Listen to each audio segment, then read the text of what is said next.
Miss Sarah Farmer. She is an early learning network partner with Oakland Unified. She helps elementary principals lead preschool and TK programs with experience as a teacher, coach, and principal, plus a master's in education. She focuses on equity and data-driven student success. So she is going to be conducting the webinar for us today. And also here with us is Dr. Gene. He is CEO and founder of Learning Genie. So thank you everyone for joining, and I'll let Ms. Farmer take it from here. Thank you, Ms. Farmer. Thank you, Daniel. Hello, everyone. Thank you so much for joining us today. I know you're very busy with the holiday season, so I appreciate you making time. We're going to be talking today about using DRDP assessment data and language and literacy to create lessons for the learning gaps. And you already heard a lot about me, so I'll just skip over this, but I do work in Oakland Unified School District with the Early Learning Department. And one thing Daniel didn't mention was I'm a huge fan of dogs. So fun fact. Here's our agenda for today. We're going to next identify learning gaps in language and literacy. We're going to then talk about creating targeted lesson plans to address student needs. Then we're going to talk about leveraging AI to personalize instruction, and then we'll just review some of our key takeaways. So the first thing we're going to be looking at is identifying those learning gaps in language and literacy. And so that means pulling up the data using reports. And so there's a ton of reports that you can utilize in Learning Genie. And so I wanted to make kind of a visual of who might use what type of report based on what they're trying to look at. Although there's tons of configurations of how you can look at the data in the reports. But you can see here that it goes from a whole large group. So if you're a district lead or a school leader with multiple classes, cohort progress is like a quick view you can look at. We can look at the group details for a whole class and students in small groups, and then also the student as an individual. For today's purpose, we're going to be mostly focusing here on class and students. But this is just kind of some guidance if you're thinking about what report you should start with. I also wanted to mention there's a support resource at the end of the slide deck that kind of tells you how to get to these reports. So that way, if you need to review it, you can, but it's there as extra help. So the first thing we're going to do is to pull up the data. I use the group detail report or with the chart view. So I'm going to model real quick and switch over to my Learning Genie platform to show you the click path of these different courses. So first you are, let me make sure I share my screen. Thank you so much. Okay. So first you're going to log in to Learning Genie as you would. And then you're going to go to the left-hand side to Data Hub. And then you're going to go to DRDP report. Here's where you have all kinds of reports that you can pull to look at different aspects of how your students are learning. And so as a person who supports the entire district, I first went in and looked at cohort progress. I'm not going to go through my whole district, but this kind of shows you with our amount of students in the fall, where they landed after that fall observation window. And so I can get a rough idea of how they're progressing.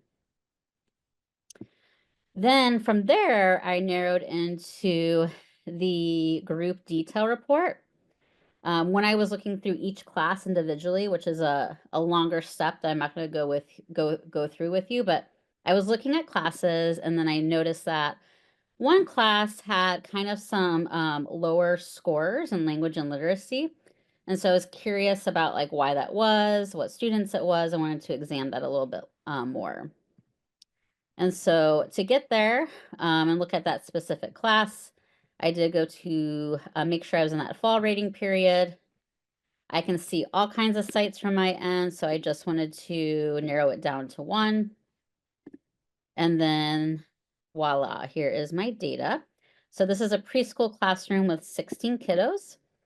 And what I noticed when I was looking at for language and literacy purposes is that we had about 10 to 11 kiddos that were further down on this end. And so I wanted to know more about who they were, and think about how I could really target instruction for those two kiddos if I was a teacher or if I'm supporting as a coach or a principal and helping them figure that out. And so I utilize that to kind of figure that out. And we'll go back to my slides.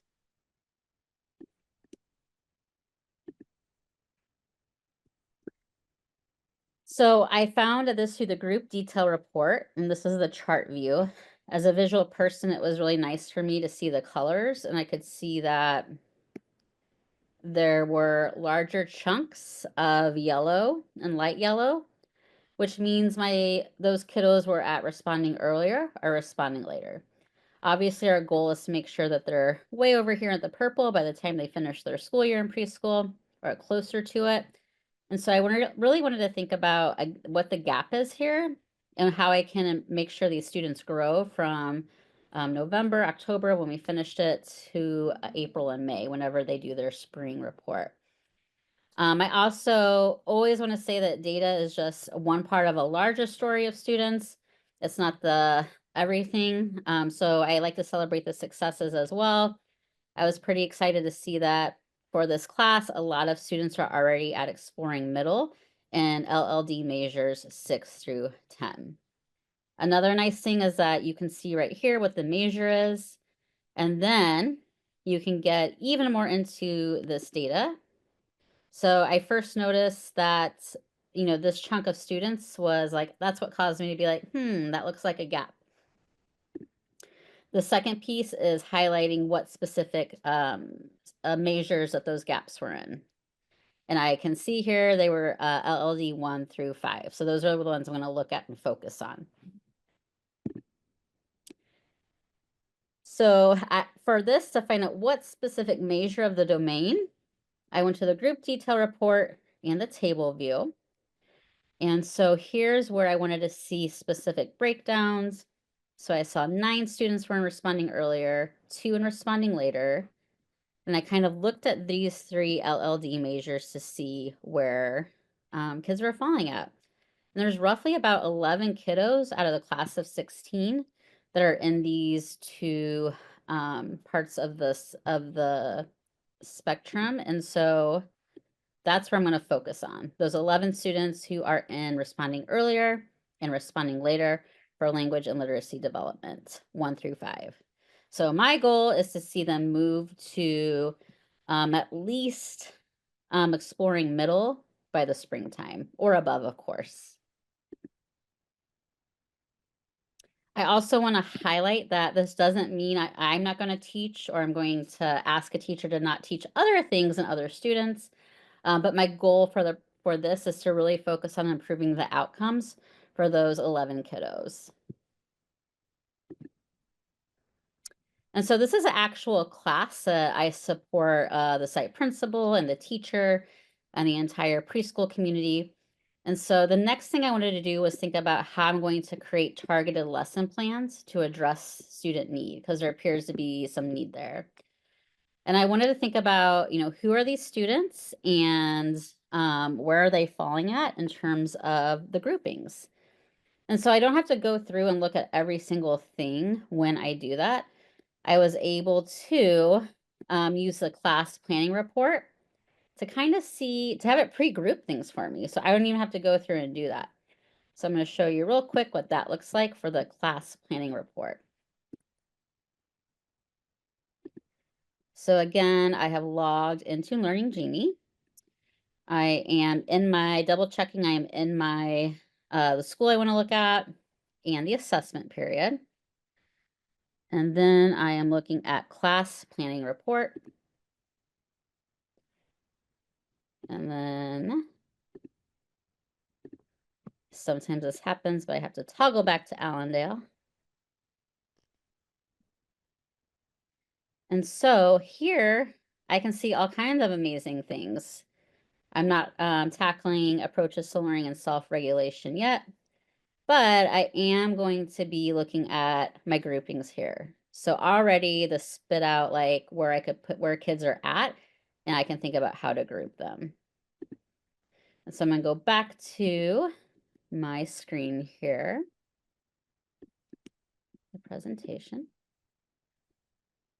And so I took a look at these students, noticed where they were at in all of the domains. And so I also, since I know the students and I know what they like, I'm observing them every day, working with them. I know about their culture, their backgrounds. I decided to think about some topics that I might engage with them on to teach or to reinforce LLD1, LLD2, LLD3, LLD4, and LLD5. And so I know from the class that these 4 students are Guatemalan and come from a Guatemalan background. And so I thought a good topic for us to practice some of this language would be in Guatemalan foods. This is going to make sense why I'm picking out these topics when I get to the AI portion, but just want to name that in case you're like, why does this matter? But I'm going to show you why. The second group, when I've observed these kids, talk to the teacher, Ethan, Alex, and Jimena and Johan, they love soccer. They're always playing outside. They're making the dolls play soccer.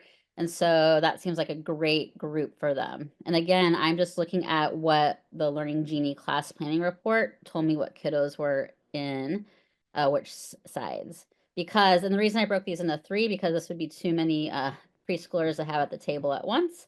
And so I wanted to make it more manageable for me to check in. Group 3, we have 3 street kiddos, and I picked dolls as something that they might be interested in and engaging in because they really love both outside and inside, exploring those interest areas with the house and the dolls and doing dramatic play with those. And so I really wanted to think about their interests. And again, this will matter when I get to the AI portion. I'm going to pause real quick and look at a few things. Just checking the chat real quick. Okay, looks like we're good. And so if like I said, I can go through any of these processes again, but this is how I'm using this already planned report to make my life easier. And I will say it does take some practice, and I really encourage you to like kind of go through and manipulate the reports to kind of get a hang of it and kind of see which reports you like best and what makes the most sense to you. All right, so I did want to make sure that I included thinking about the actual plan to do this, because a lot of times I know we're like, okay, I know what I need to do, but we don't always discuss like how and when. And so practically, I thought about as well what our daily schedule looks like for preschools in my school district, probably most school districts actually, but they have a lot of choice play and interest time. I obviously don't want to take much of that away from them because I want them to have that independence, but I do also want to make sure that I'm supporting those kiddos in their growth, and I really want to do some laser focused support. And so I just made an arbitrary schedule. So during all the kids playing, I'm going to pull that first group I mentioned for 15 minutes, give or take what you can what you can accomplish with getting preschoolers to your kidney table and back out. Group 2, same thing. I have them next up for 15 minutes in group 3. And so my goal, because I think I skipped over this, but I do want to make sure I kind of set a goal of what I want to do. So I make sure that I actually do it and can see the success as well. So my goal is to meet with these groups 3 to 4 times per week over 6 weeks. Naming the 6-week period will also make more sense when we start to look at the AI lesson plan generator. And so when I looked at those LLD standards, 1 and 2 seem to make more sense to be paired together, and 3 and 4. I could put all 4 standards into the AI generator. However, for me personally, I just wanted to be really laser focused on those standards or I'm sorry, those measures during that time, since it is a short amount of time, and these 2 just made sense to match together. LLD5, since I'm going to be using like literacy and portions of it throughout the whole 6 weeks, is why I'm just kind of tagging that on there as something that's going to be an umbrella over both of these things. And then just to remind you what those measures are, LLD1 is understanding of language, receptive, and then LLD2 is that responsiveness. And so those made sense to me to kind of work with those two together. And then LLD3 is communication and use of language to express, and then reciprocal communication and conversation. So towards the end of these 6 weeks, I'm hopefully having the kiddos talk to each other more and I'm stepping away. And so in my brain, that's kind of how it made sense to do a gradual release to help them be more independent in their conversations. And so I just wanted to explain that thinking so that you did have some context about what this might look like in your classroom or at your site's classrooms or your district's classrooms. And so I divided it up into weeks. So these are the 6 weeks that I'm going to be planning this instruction for, this targeted instruction to address the needs that I found. All right, I'm going to double check to make sure there's nothing that's come up in the chat. Wonderful. Okay. Alrighty, so the next part. Oh, and one thing I also wanted to mention, you can always do longer, shorter periods. This is just something that I selected, but all of these things that you can manipulate and change are flexible for what your circumstances and your own school and district and classroom. So this is kind of the most exciting piece, which is I can leverage AI to personalize instruction. And so AI may seem a little bit scary, but it's for the purposes of just creating some lessons in an efficient manner. It's really nice. And so I'm going to kind of show you how I go through that process. So this is a sample that we already have here. I already went through and did the Guatemalan foods lessons. And so it gave me a possible text I can read. It gave me some of the vegetables that were from Guatemala. Here's what I typed in, and I'll do a live model of this as well. But I typed in that students will strengthen their understanding of receptive language and responsiveness to language through the subject matter of Guatemalan foods. Also, we will work on increasing interest in literacy. So I'm hoping too that by the end of this, my friends in those groups can tell me whether they like this book or not, or if there's another book they'd want to read. What is nice is I can also select what grade they're in. I can manipulate what weeks, how many weeks I want to teach this for, the language, and then also the standards. Since we're looking at DRDP data, I wanted to stick with the DRDP scope fundamental view, which is what my district uses. And then what I love the most is I can pick specific standards and really focus in on. And the reason I do this is because as an elementary principal, a lot of times there were curriculums that would give us like 10 standards that you would want to meet in a lesson. And it was hard sometimes for teachers to really think like, oh, what am I exactly teaching? Or what's the most important thing to teach? And so this is one of the things I love about the AI portion is I really just want to focus on these 2 standards or 3 because this is really where I really want to see the growth at. And I don't want to get distracted by other things. And so all of this, I put in all of this. That's the only step I really take. It takes about 5 minutes or less. And then I get all kinds of interesting ideas for what I can do to support or to create instruction in these groups. And so this is a sample of the weekly theme and overview.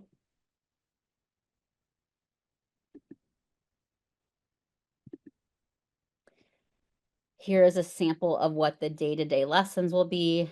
I put in that I wanted to try to do 3 lessons per week.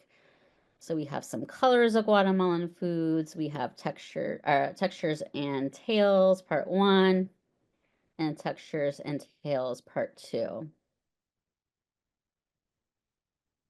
And my intent is to work on this in a small group setting, which is the other thing that you can toggle. And I'll show you that in a second because it'll make more sense when we go through it. Another aspect that I just want to show you a sample of is that it also gives me ideas for interest areas or choice. And so if none of the lesson plans were speaking to me or seemed feasible, these are other ways that I could go about running some type of small group. And so in looking at these, I also thought about specific language I would use. And so this is talking about getting fabric and natural things, supplies, and to kind of have the children work with manipulating it. Maybe they're gluing it, they're sticking it, on paper and collaging. And so I really wanted to make sure that during these times that we are working on listening, students listening to my direction. So asking them questions like, Andy, can you show me yellow? See if he understands that or not. And I can help kind of direct him as he responds. And then for Isabel, asking her, can you ask Andy for the glue? And then modeling for him. So that's just an extra layer of what, for me, I wanted to make sure I had some notes on how I might want to ask students and engage with them to start working on that receptive language in communication. All right, so here's the fun part. We're going to go do a kind of a live, well, not kind of, we are, but we're going to do a live AI experience. You can see how simple it is to do this, and I hope it's helpful for you because I think it's tremendously helpful with the short time teachers have. So I'm going to log out just because I have to use a different screen name here. Hopefully I can get in. Does anyone else have issues with passwords like I do?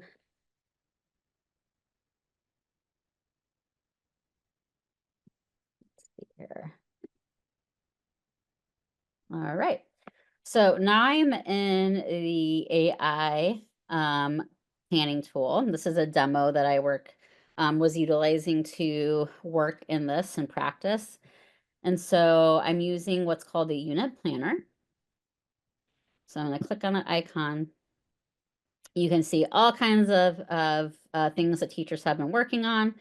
But for today, I'm going to make a new unit. So I click that button. And I've already done Guatemalan foods. So today I'm going to pick soccer. I could probably pick a more interesting name, but for today I'll pick soccer. And so it already gives me a little bit of guidance on what to type. I can also use the description assistant that also guides me on what to type. So I might say, I would like students to listen to me, listen to questions I ask them, and respond when we talk about soccer. I don't necessarily have a book at this time, but sometimes it will suggest a book. This is going to be a small group in class environment and soccer. So I'm going to confirm that. So I have this listed up here. Again, I'm working in preschool. This is something I want to work on for 3 weeks. You can change it here to how many weeks you want. So I'm going back down to 3, beautiful. And then here are the standards.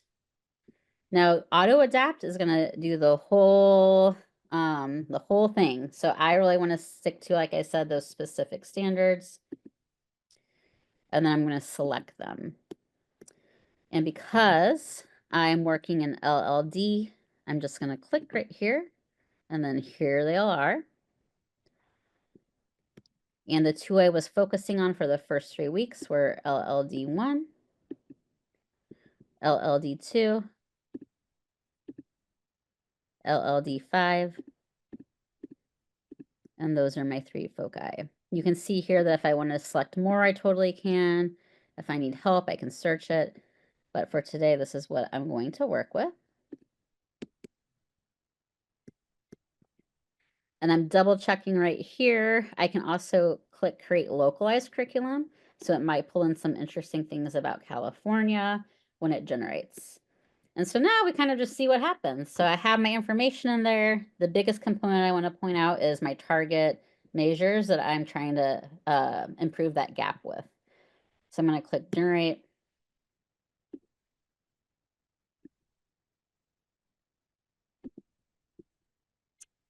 And then if you went to old school teacher school, all the things that you spent hours writing in your prep classes is automatically done for you in less than a minute, which is crazy to think about that. It was a long time ago I went to teacher school. But it gives us here the unit overview, the unit trajectory, the concepts, and the guiding questions. And while these are important, what I really like to do is get to the next steps. So I'm going to say, go ahead and save this for now. I can always type new things in and regenerate it. But I'm going to go ahead and see what they have next for me.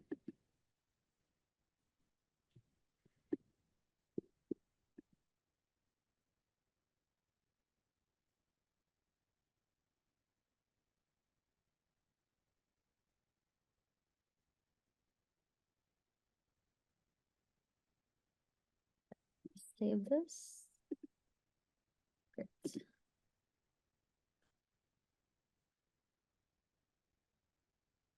So you can see here in week 1, we're going to be doing an intro to soccer using these measures. Then we're going to talk about teamwork and communication. And finally, playing the game. So then that gives me a sample idea of what I might talk about or where I might just, kind of focus our discussions in, and also highlight those kids' interest. This is a part that I think, this and the next part of the AI unit planner is the lessons. So this really breaks it down as like, I think of it as a menu of all these choices. It's a ton of things I can do, but I can kind of pick and choose what makes the most sense for me to utilize in that time and what I think is going to resonate most with the kids. And so I can kind of look through. We have soccer basics, but begin by reading Froggy Plays Soccer. So there it gave me a book already that I can look at. I'm aware of Froggy. I can probably find it online. I get it from my classroom library. This introduces sports basics and rules with the illustrations and story. Follow the leader. So that's a great way to practice the receptive language where children mimic soccer movements like dribbling and kicking, and then encouraging to express their favorite part of the story through drawing. So I love the part about follow the leader. That's definitely something that I could do in that 15-minute time, read the story and play that game for that receptive language.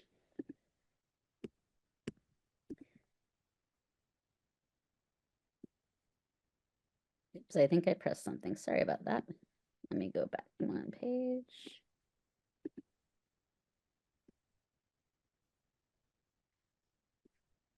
Oh, this is, see later. And so this actually tells me too, some of the details. So things I'll need, soft soccer balls, cones and markers, large paper and crayons. Of course, you might be like, I don't have soccer cones. You don't need them, right? That's just something, a suggestion. So you don't have to have every single thing to make it work. It even has a resource here. Oh, or it picks up the YouTube video. That's amazing. I didn't even know that. See, that's why you just got to get in there and mess around with it because it's always updating. So I love these questions here. Can you teach me how to kick a soccer ball? What do we play? What do we call the place where we try to kick the ball to score points? All of these are great questions that I can ask that I don't have to even map out at this point. Let's see, I'm going to go ahead and save this. And then I wanted to look at centers down here. So that's a huge part of our days in preschool and transitional kindergarten. So I want to generate some center ideas. Let's see, maybe I don't actually have, I want to not focus on this because I'm already doing something else for science. I already have something going on for dramatic play. I could use a sensory table. I could use art blocks. I'm going to take off math so you can actually pick. Maybe you're like, oh man, my like writing and drawing station really needs some, something new. So I can save this and then it's going to give me some of the center ideas. So we have building a soccer stadium, soccer ball collage. I love this because it incorporates the blocks. I could bring some specific blocks over to my table and have the students work on saying, pass me, the block, tell me what they're making. So that is just a very, very, very brief overview of how the AI unit planner does. There's probably 1,000 more things that I could point out, but for the time that we have, I want to make sure that you kind of saw a quick version of how that is used. So I'm going to switch back over to my slides here. And so the key takeaways from this brief time together is just that there are different reports. Different reports can be pulled and used to examine data. Data can be scary, whether you've been using it a long time or you're new to it. But I like to always remind folks that I work with, it doesn't tell us the whole story. It just provides us with like a starting point in order to figure out how we can support kiddos equitably. Looking at these reports I shared today can help you identify learning gaps and what students are impacted. And this can range from, depending your role, the whole district. You can look at the school and the classes. You can look at the class. You can look at the students and even look at the student as an individual. There are multiple ways to engage with the report. So what I share with you today is what in my brain makes the most sense. But as I mentioned, the best way to learn how to use them for what is best for you and your context is by looking at them and manipulating them. Also pointing out that targeted instruction doesn't mean we stop teaching other things in other domains, but I really wanted to talk about language and literacy today. The AI unit planner can help you plan efficiently by focus standards, student interest, local school classroom topics. Let's say your preschoolers somehow know about Wicked and they're jazzed about that. You could try that out and see what happens. Very, very culturally relevant right now. And this planner offers a large menu of ideas for instruction that you can tailor for your district, your school, or your classroom. I know sometimes when you get all that information, as a teacher myself, I was like, I can't do all of this, in this amount of time. But like I said, think of it as a menu of different things that you can pick and choose from that work for you. And it's already there for you. Here's just a quick visual. If you need to screenshot it, I think you get the slides, but here's how you access all of the reports. So log in, click on Data Hub, click on DRDP report or DRDP. I just learned that the other day at a conference. And then click on the report which you wish to access. First of all, I want to thank Ms. Sarah Farmer to share this critical aspect of how to read the DRDP, use the data to plan, right? And also a very creative way how to focus children's interest and also embedding all the key learning key measures to work on. One of the questions regarding whether a teacher needs to review everything. I would say into the AI era, so be a critical thinker is very, very important. So that teacher, a human in the loop. So we are not just first principle is that we need to be reviewing. But here from Learning Genie, we actually work with so many experts on this topic and how to understand age appropriateness. And also the second is how to understand the standards. There are multiple ways we are actually make it very reliable, but still like we all future educators and students, when we deal with AI, it's really very important. Very, very important is that we will be a critical thinker to not fully trust, okay, what AI is creating as a most important idea, because we know like AI cannot be 100%, but the technology move it more reliable. But if a human needs to be in control, so we need to be in charge of the content. That being said, okay, there are here Ms. Sarah Farmer is showing is there are a couple components how we reinforce like the standards. Here's more like a typical behavior about this this measure. How in a DRDP we need to take documentation of DRDP. So literally this understanding of language in the context of this in this activity, for example, this Guatemalan food. So how a teacher will be using this language, right? Maybe that's a good example for them to document. But also, can you scroll up a little bit more? It's more like a standards. Do we have a section of um, uh here, yeah, above a little bit. So so here, teaching tips for standards. So this is more like we design for PDQF, but also can be translated to DRDP as well. So literally, this is more like how to guide teacher if we want to ensure we provide those experience. Also the teachable moments. These are the things we want to bring to the bring like when we conduct this lesson, and here how we are ensuring LD1 understanding of language are exposed to the students, right, to the children. So here, if we read that during the story reading, pause to describe a picture in detail and ask what color is the food. So more like a prompt teacher how to use your own, more like give you the question to ask, and supporting children in those activities to showcase that. Yeah. Yeah. So those are the two critical thing. Yes, there's a question regarding how we print. Yeah, we can translate that, or we can transfer that to the Google Drive. We can print that into PDF and a Word document. You can have that in your own own library, right? You anything creative is your own property, so you can use that for future. Yeah. Um, Yeah, Gene, I was also just showing that I can type in things too. So I just added like, oh, I'm gonna mark my page 6 as what you mentioned, pausing to ask a question. And then for me, when I was teaching, I like to just type things out. So I remembered in my sentence frame. So I can save that. And then if I do print it and have it like on a clipboard or whatever, I remember that's like the sentence frame I want my kiddos to use. And on the left-hand side, so as Jean was mentioning, I'm going to go to the reflective planning section, and we're going to go to weekly planning. Now, I'm not going to go through creating a whole weekly planner.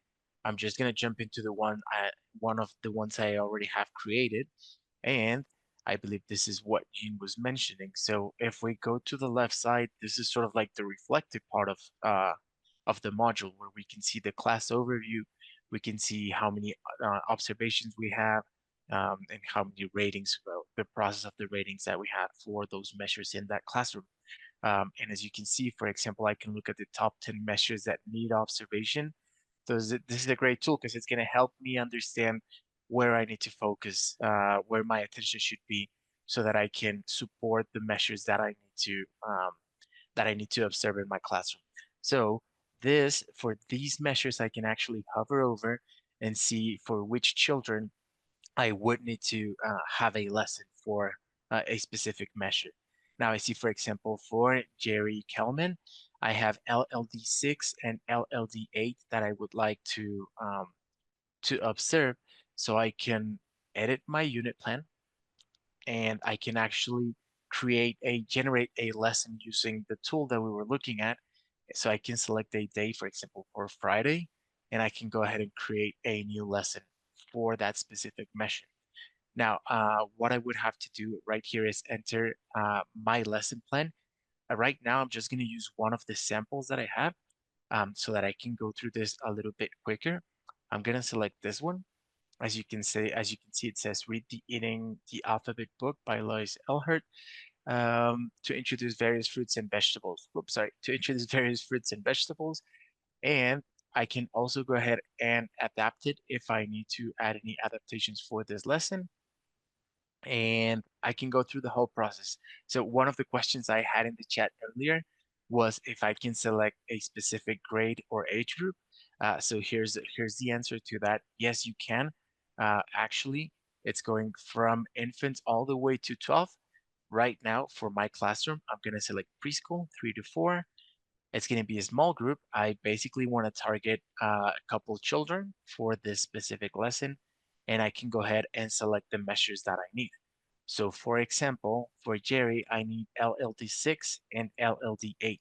So this is the way I would select them, and I can go ahead and generate my lesson to be tailored specifically for the message that I need to observe in my classroom for that specific child or student.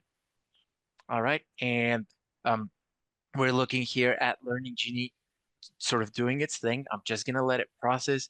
It's creating the complete lesson for me, and we'll just sort of go through it really quick in less than a minute. As we've already seen sort of this with Miss Farmer, but what we were looking at with Miss Farmer was to create a complete unit. What we're looking at here is just a specific lesson for my weekly planner that I had already created in my Learning Genie account. So right here, we're going to have, again, a generated AI image for my lesson. I don't have to go online looking for anything else. I can select the prepare time for my lesson.